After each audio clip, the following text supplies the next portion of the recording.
Hi everyone and welcome back to Dev Portal. Today we are going to cover for loops in detail. The for loop is great when we know how many times we want to execute a statement or a block of statement. It has three parts: initialization, condition and increment or decrement operation. Here is the basic syntax for the for loop. We need to write for, and inside bracket I need to type initialization, then semicolon, and then my condition under which it will terminate my for loop, and then semicolon, increment or decrement operation.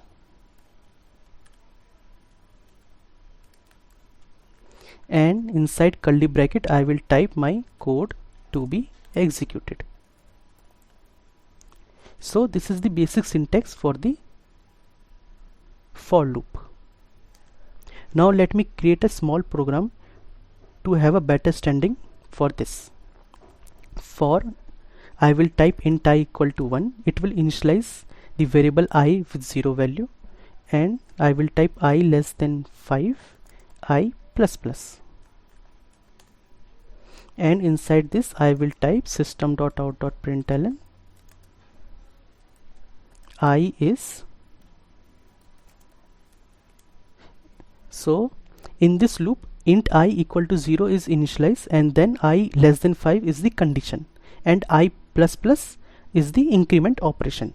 This loop will run 5 times, printing the value from I 0 to 4. Let me run this code for you, and in the console you can see it is printing value from 0 to 4.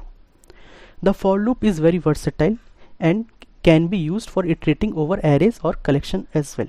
If you don't know what is array, then array is a collection of continuous data type.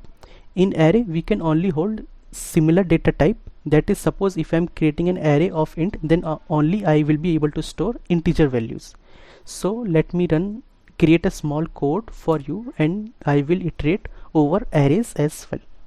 So to create array in Java we need to write int, then square brackets, then arr equal to, arr is the variable name, and I will create an array using curly brackets 10, 20, 30, 40, 50. So it will create an array of size 5 with values 10, 20, 30, 40, 50. In array it will store the values at a particular index. Indexing will start from 0, so at 0 index my 10 value will get stored.